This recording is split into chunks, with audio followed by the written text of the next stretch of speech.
Ibu Bapa yang dikasihi oleh Tuhan kita Yesus Kristus. Puji Tuhan, karena kita masih diberi kesempatan oleh Tuhan sehingga boleh bersekutu bersama-sama di hari yang Tuhan khususkan bagi kita bersama keluarga dari rumah kita masing-masing. Kita tetap berdoa, kiranya krisis kesehatan ini boleh cepat berlalu sehingga kita boleh kembali beribadah bersama-sama di rumah Tuhan.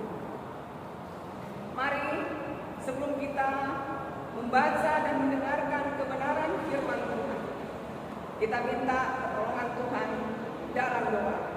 Kita berdoa. Segala puji dan syukur kami mau persembahkan kepadamu, ya Tuhan Allah kami, Allah yang kami kenal dalam Yesus Kristus, yang adalah Tuhan dan Juru Selamat kami, Tuhan pemelihara kehidupan kami. Kami bersyukur kepada Tuhan karena sampai saat ini Tuhan boleh memungkinkan kami untuk hidup menikmati kehidupan kami. Dan kami bersyukur Tuhan boleh memberikan waktu kepada kami bersama keluarga untuk duduk bersekutu bersama-sama di hari yang Tuhan kuduskan bagi kami. Mendasari persekutuan kami pada pagi hari ini, kami akan mendengarkan kebenaran firman Tuhan. Kami mohon penyertaan Tuhan, baik kami yang menyampaikan maupun jemaat-Mu yang mendengar dari rumah masing-masing. Kiranya kami semua diberikan hikmat daripada Tuhan. Kebenaran firman-Mu boleh disampaikan dengan baik dan jemaat-Mu boleh mendengar, menjadi perenungan dan boleh memperlakukannya di sepanjang kehidupannya. Berkati jaringan-jaringan yang kami pakai, sehingga semua boleh berjalan dengan lancar dan kebenaran firman Tuhan boleh disampaikan dengan baik. Inilah doa kami ya Tuhan. Kami alaskan pemberitaan firman kami pada saat ini dalam nama Yesus Kristus yang adalah firman yang hidup. Amin. Pembacaan firman Tuhan pada saat ini yang pertama diambil dari Yehezkiel 2 ayat 1 sampai 5, 2 Korintus 12 ayat 1 sampai 10 dan Markus 6 ayat 1 sampai ayat yang ke-13. Saya akan membacakan Injil Markus pasal 6 ayat 1 sampai dengan ayat 13. Firman Tuhan. Yesus ditolak di Nazaret. Kemudian Yesus berangkat dari situ dan tiba di tempat asalnya, sedang murid-muridnya mengikuti dia. Pada hari Sabat, ia mulai mengajar di rumah ibadat dan jemaat yang besar takjub ketika mendengar dia, dan mereka berkata, "Dari mana diperolehnya semua itu? Hikmat apa pulakah yang diberikan kepadanya? Dan mujizat-mujizat yang demikian bagaimanakah dapat diadakan oleh tangannya? Bukankah ini ia anak tukang kayu, anak Maria, saudara Yakobus, Yoses, Yudas dan Simon? Dan bukankah saudara-saudaranya yang perempuan ada bersama kita?" Lalu mereka kecewa dan menolak dia. Maka Yesus berkata kepada mereka, "Seorang nabi dihormati di mana-mana, kecuali di tempat asalnya sendiri, di antara kaum keluarganya dan di rumahnya." Ia tidak dapat mengadakan satu mujizat pun di sana, kecuali menyembuhkan beberapa orang sakit dengan meletakkan tangannya atas mereka. Ia merasa heran atas ketidakpercayaan mereka. Lalu Yesus berjalan berkeliling dari desa ke desa sambil mengajar. Ia memanggil ke-12 murid itu dan mengutus mereka berdua-dua. Ia memberi mereka kuasa atas roh-roh jahat dan berpesan kepada mereka supaya jangan membawa apa-apa dalam perjalanan mereka kecuali tongkat, roti pun jangan, Bekal pun jangan, uang dalam ikat pinggang pun jangan. Boleh memakai alas kaki, tetapi jangan memakai 2 baju. Katanya selanjutnya kepada mereka, kalau di suatu tempat kamu sudah diterima dalam suatu rumah, tinggallah di situ sampai kamu berangkat dari tempat itu. Dan kalau ada suatu tempat yang tidak mau menerima kamu, dan kalau mereka tidak mau mendengarkan kamu, keluarlah dari situ dan kebaskanlah debu yang di kakimu sebagai peringatan bagi mereka. Lalu pergilah mereka memberitakan bahwa orang harus bertobat, dan mereka mengusir banyak setan, mengoles banyak orang sakit dengan minyak, dan menyembuhkan mereka. Demikianlah firman Tuhan.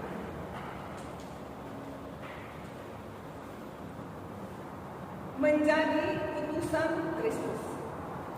Inilah tema renungan kita pada saat ini. Kita semua pernah mengalami apa yang namanya ditolak. Ditolak dalam pekerjaan, dalam jabatan tertentu, ditolak sebagai sahabat, bahkan sebagai keluarga. Ketika menghadapi penolakan, tentu ada perasaan sedih, kecewa, marah, bahkan dendam. Namun, ada juga yang merenungkan, kenapa saya ditolak? Ada juga yang menganggap itu sebagai hal yang biasa, tidak perlu dipikirkan. Pengalaman ditolak bukan hanya dialami oleh kita sebagai manusia biasa. Dalam pembacaan Markus yang merupakan bahan utama kita, di situ diceritakan bagaimana Tuhan Yesus ditolak di kampungnya sendiri oleh orang-orang yang mengenalnya, dan dia mengenal orang-orang tersebut. Yesus ditolak bukan karena pelayanannya, tapi karena keberadaannya, status sosialnya, latar belakang keluarganya. Secara terbuka mereka mengatakan dia hanyalah anak tukang kayu, anak Yusuf dan Maria. Bahkan mereka menyebut semua nama saudara-saudaranya untuk mempertegas level sosial dari Tuhan Yesus. Merespon penolakan orang sekampungnya, orang Nazaret terhadap Tuhan Yesus, Tuhan Yesus mengedepankan kebesaran hatinya. Dia tidak marah, lantas atau emosinya terbakar, atau berhenti berkarya. Namun dengan sabar, Tuhan Yesus terus meneruskan pelayanannya dari kampung ke kampung, ke tempat-tempat yang lain. Bahkan dikatakan di situ bahwa Tuhan Yesus menyusun strategi pelayanannya, mengutus murid-muridnya untuk pergi melayani. Dan hasilnya kita bisa melihat, walaupun di Nazaret dia tidak melakukan tanda-tanda mukjizat, namun di tempat-tempat lain dia memberkati, dia diberkati. Banyak orang yang datang kepadanya, banyak orang yang disembuhkan, bahkan melepaskan orang-orang dari kuasa kegelapan. Pengalaman ditolak sebagai utusan Kristus juga disinggung dalam kitab Korintus, pembacaan kita tadi.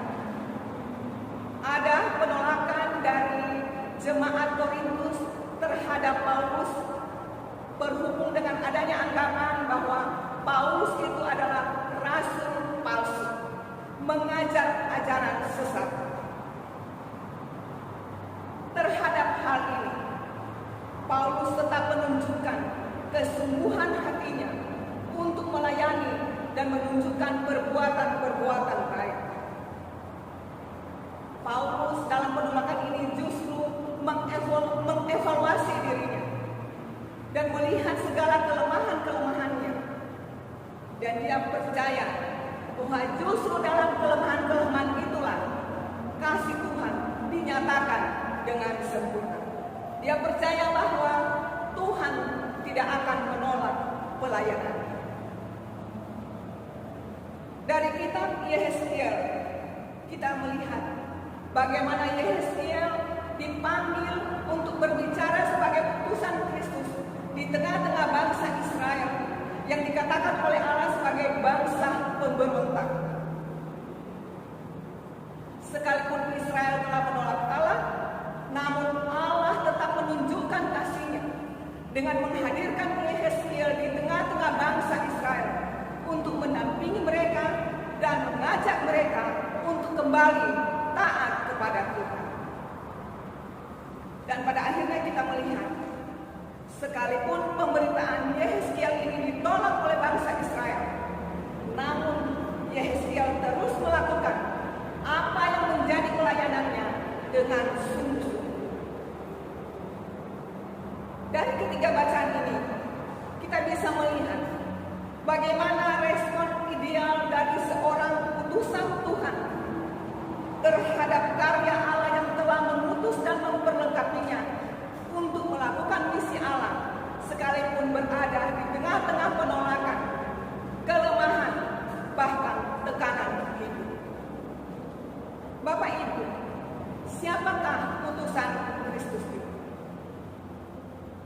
Utusan Kristus ialah setiap mereka yang telah menerima anugerah Tuhan, yang telah percaya kepada Tuhan Yesus sebagai Tuhan dan Juru Selamat, dan telah diperlengkapi oleh Roh Kudus. Jadi kita semua ini adalah utusan Kristus. Kita telah menjadi utusan Kristus.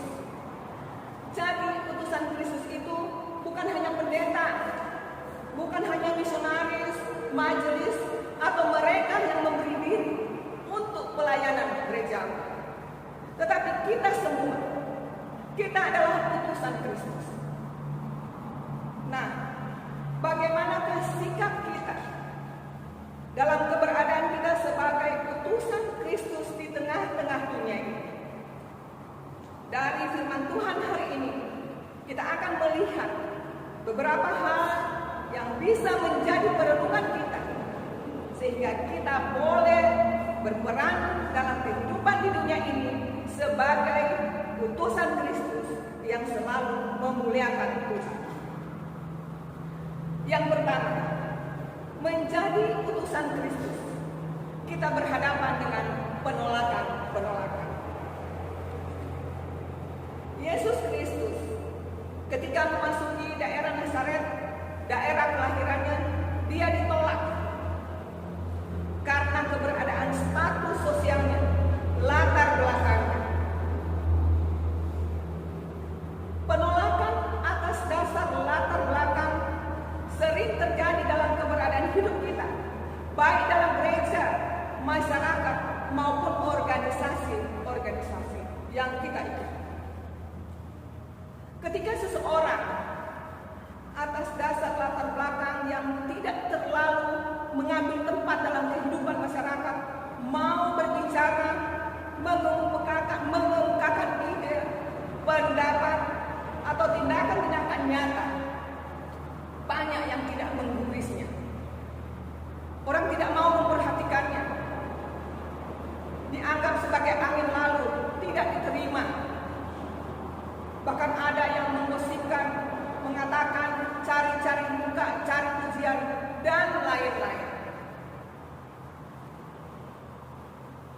Bahkan ada yang menghubungkan dengan masalah keluarga, pengalaman masa lalu, status pendidikan, dan lain-lain.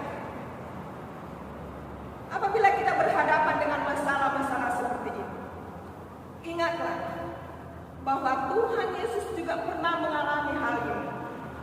Dia pernah diperhadapkan dengan persoalan-persoalan seperti ini. Tetaplah berkarya. Tetaplah melakukan apa yang menjadi peran-peran kita dengan baik, dengan penuh rasa syukur.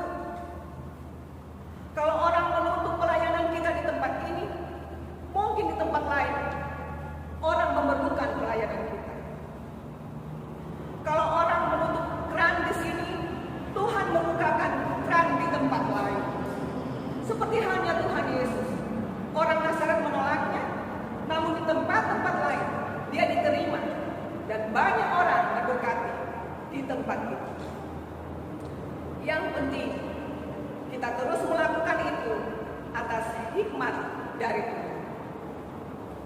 Di kantor tempat kita bekerja misalnya, kita didiskriminasi karena keberadaan kita sebagai umat Tuhan. Jangan pernah berhenti berkarya. Lakukanlah tugasmu dengan sebaik-baiknya. Dan ingatlah bahwa Tuhan yang memegang kendali atas kehidupan kita. Dia bisa saja mengubah hati orang untuk tunduk pada otoritasnya. Ada sebuah cerita tentang seorang anak sekolah minggu yang datang kepada guru sekolah minggu untuk curhat kepadanya.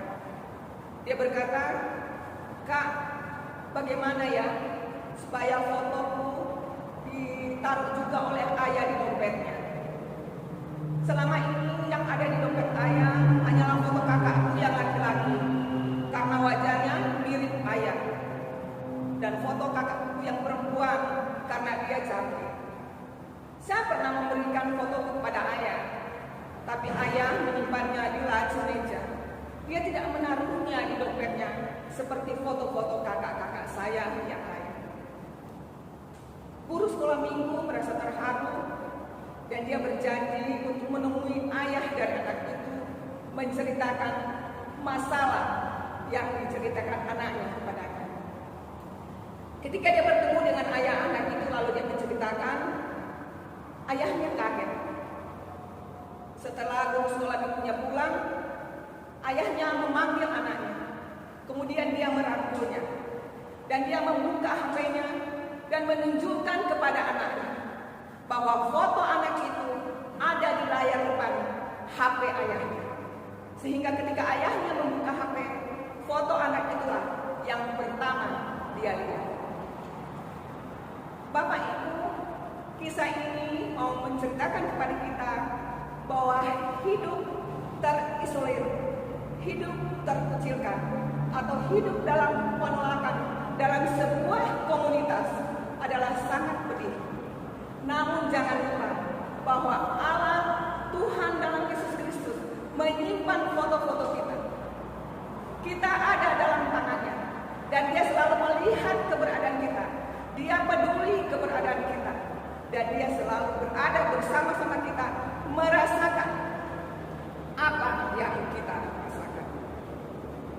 Teruslah berkarya sekalipun kita berhadapan dengan penolakan. Yang kedua, menjadi saksi Kristus. Kita berhadapan dengan kelemahan-kelemahan diri kita sendiri. Rasul Paulus adalah seorang rasul yang mendapat penyataan atau penglihatan yang luar biasa dari Tuhan. Dia sangat diberkati dalam pelayanan. Kalau kita melihat bagaimana sampai sekarang pun pelayanan Rasul Paulus nyata dalam keberadaan kita. Kitab Perjanjian Baru sebanyak 27 kitab itu, 13 kitab ditulis oleh Rasul Paulus. Namun Rasul Paulus tidak lalu menjadi sombong akan keterpilihannya tersebut. Dia juga mengalami banyak pergumulan. Dia menceritakan tentang penyakit yang dia alami, yang dia sebut sebagai duri dalam daging.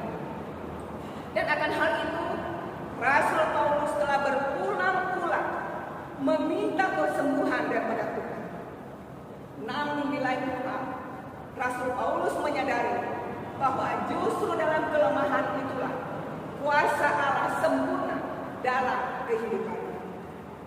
Artinya ini mau dikatakan kepada kita bahwa sebagai pengikut Kristus, umat pilihan Tuhan yang telah ditebus dengan harga, dengan darah Kristus, bukan berarti kita akan terbebas dari berbagai pergumulan hidup. Ada banyak hal yang diizinkan Allah terjadi dalam keberadaan hidup kita. Seperti sekarang ini, kita melihat bagaimana kita mengalami krisis kesehatan yang belum kunjung berakhir.